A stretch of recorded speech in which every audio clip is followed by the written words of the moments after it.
Hello, my name is the TrueNev, and welcome to my review of this fantastic game. Now, though I call it a review, it's nowhere near any sort of professional take on it. In fact, this is my first official review, you might say. And even then, I don't consider it something super serious. This is merely a collection of my thoughts, ones that I hope to share with YouTube as a way of adding my 2 cents, if you will. I know it's a little late to be posting this sort of video months after the game's release, but I recently beat what I consider to be the last doable challenge in-game on my behalf, plus a little extra I never considered doing. In case anyone watching hasn't played Celeste before and you somehow found your way to this video despite the myriad of other reviews and topics surrounding the game, be warned, there will be spoilers. So, what can I say about a game like Celeste?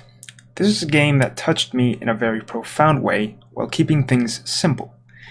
I wasn't overwhelmed by it, but the game and its messages came across as surprising and refreshing. This is a game that, when it first appeared on my Switch newsfeed, I thought, hey, this looks cute, and I was quick to disregard it as just another small game. Even after reading up a bit and realizing the game was made by the same studio responsible for Towerfall, I wasn't as involved as I probably should have been. That all changed after playing the game, though. Celeste turned out to be a pretty magical adventure and one that had such an impact on me that I was compelled to start a YouTube channel and make a video on it. That's how amazing it is for me.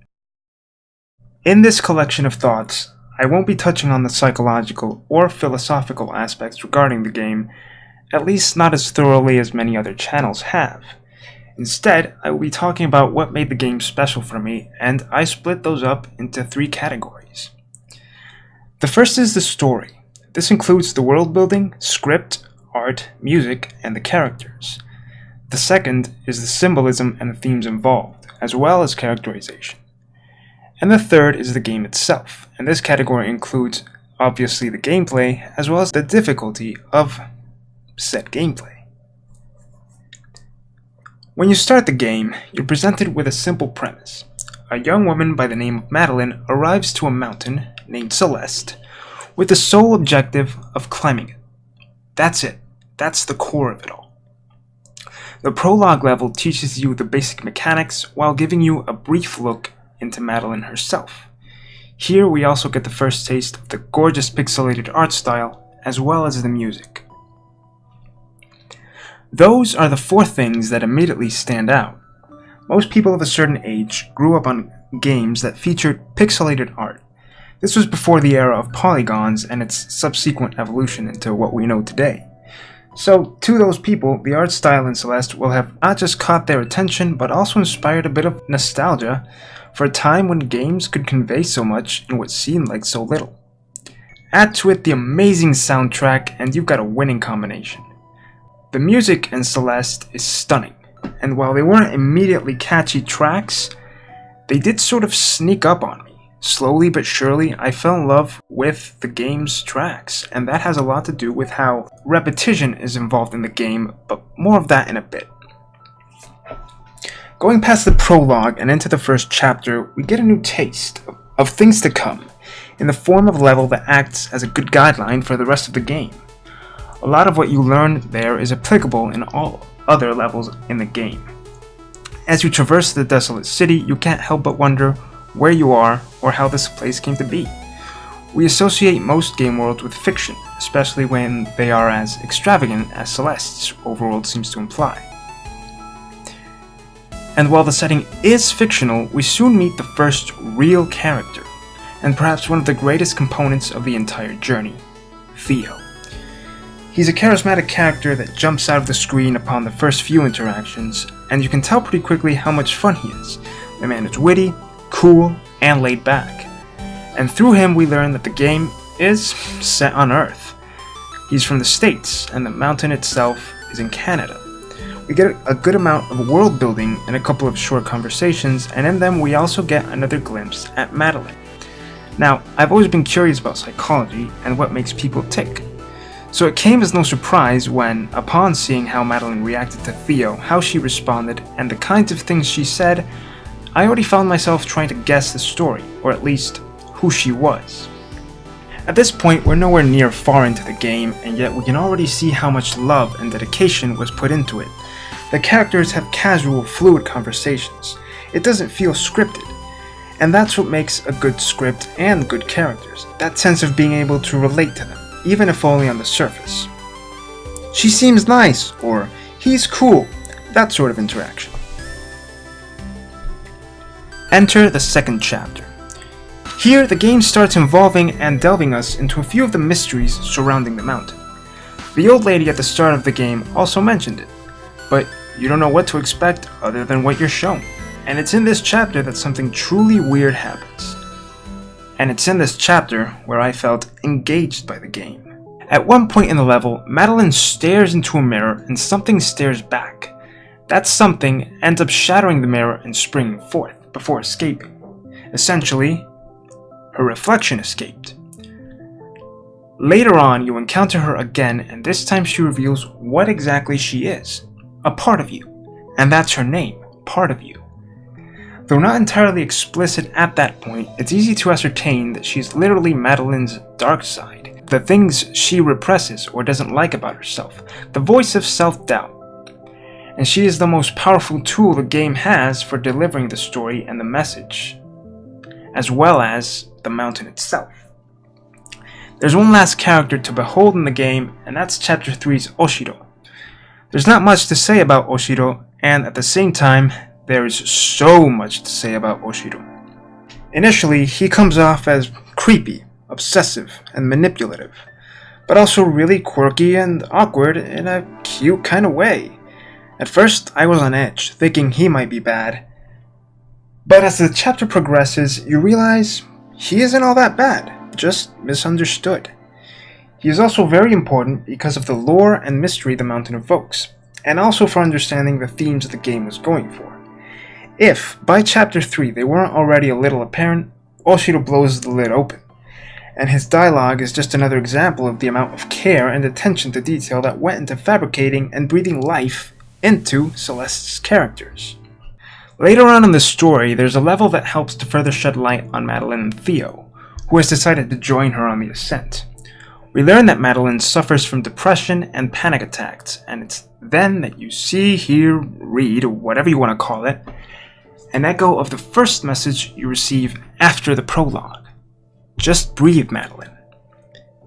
There, after what was a few days of playing the game and wondering if I was reading into things right, I got confirmation of what I already suspected. And it was there that I felt emotionally attached to Madeline. Not because I suffer anything in such a way, but because she felt like a real person who just really needed a hug. But from her, and through her struggles, I also got the impression of a woman who is extremely headstrong. Madeline is no weakling. She has flaws, but tries to overcome them, and what better way than taking on a near impossible challenge like climbing a dangerous mountain. That takes courage, and it's all the more reason I came to love her as a character. This is the point in Celeste where the symbolism, themes, and characterization are most relevant. There's the symbolism for Madeline, who's working to overcome her shortcomings, that coincides with the symbolism for the player acting as Madeline, both trying to get over that mountain, to step up to a challenge and just beat it. There's the themes and how they tie into it all, because fighting depression or even just yourself can be like trying to climb an impossibly tall and perilous mountain. And of course, there's again the wonderful characterization that shines through the script in a brilliant manner to portray these characters as real and heartfelt as possible. Many games have done that in the past, but Celeste managed to do it in such a simple way, not overly dramatic, not in a convoluted way, but instead through normal, simple conversations. And that's part of the magic of the game. Along with that, we also get during this part of the game and the chapter that follows some more characterization for Theo and Part of You. Theo's mentality is skimmed through, true, but his doubts are also revealed. More than anything though, Theo serves as a way of grounding the player in his laid-back mood. He's the comedic relief, and he does it superbly, especially later on. Throughout Celeste, a bird sometimes joins you during cutscenes.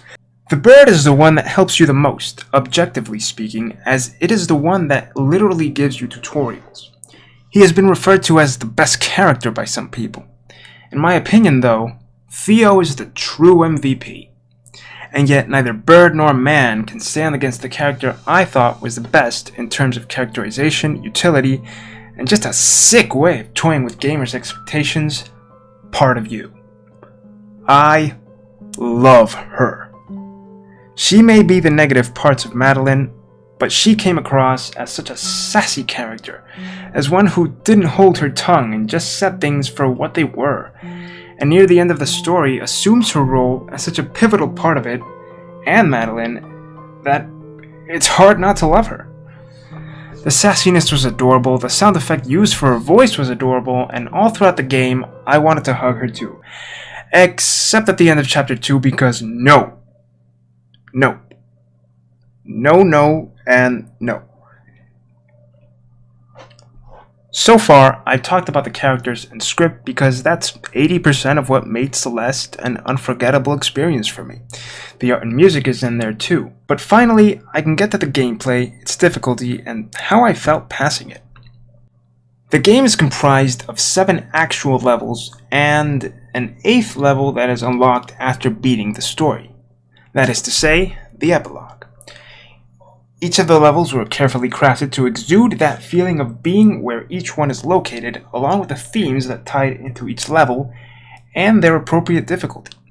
An example of this is the first level. It's basic. There are traps and a defining mechanism, some secrets strewn throughout, and it's all pretty straightforward. A different example is the 4th level. And let me just say, fuck the 4th level. I love the game, 4th level included, but the first time through, oh boy. It was awful. The main game mechanic to deal with there was wind, and I won't get into detail, but it was hard to adapt. But that's kind of the point I'm going for. Each level was made to showcase its own flavor. Every flavor was unique, nothing ever felt repetitive, and the difficulty only ever increased in slight intervals, depending on the level you were playing. Celeste is a really fun experience because of it. In fact, every level is made so you can use the knowledge you learned in previous ones to advance. That's all fine and dandy, and it works until you unlock and reach the B-side levels. This is a set of levels that are unlocked by finding secret tapes throughout each of the regular A-side levels, and consist of harder versions of the 8 main stages. By harder, I mean ridiculously harder. And if you're anything like me, you'll probably die more than double the amount of deaths you registered in the A-side. However, if you're anything at all like me, you'll also realize that the game was setting you up for the B-side all along.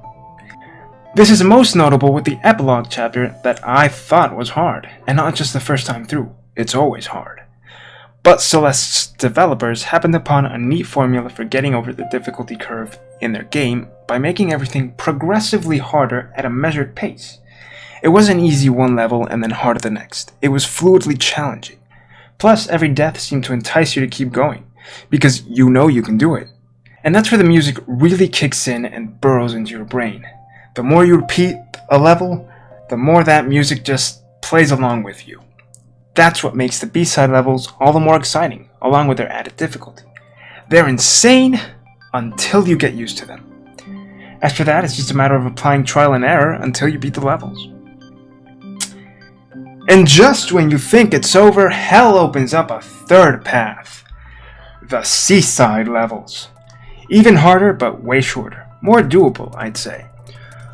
Along with the seaside, a little something extra is unlocked for the truly neurotic gamers out there, of which I'd be a part of if I didn't value my sanity. The game normally has strawberry collectibles sprinkled throughout each level, and unlocking the seaside levels also gives access to special golden strawberries that can only be obtained by not dying at all for all 24 levels. Good luck to those of you who tried, and if not, then keep going. All that being said, there's one golden strawberry that's different from the rest, and it is the only one I dared to obtain. It is actually available from the beginning of the game, but I tried it after I beat the final seaside level. It's a strawberry that requires you to not dash at all throughout the first level. Needless to say, it was difficult to obtain, but extremely fun to do so as well. So, here you have me at the end of this review. I cannot stop praising Celeste for being such an amazing experience. It's one that leads you along, shows you challenging gameplay, but also tells you from the very start of the game, you can do this. Just breathe, Madeline. And remember, I'm the only me, so you be the only you. See you next time.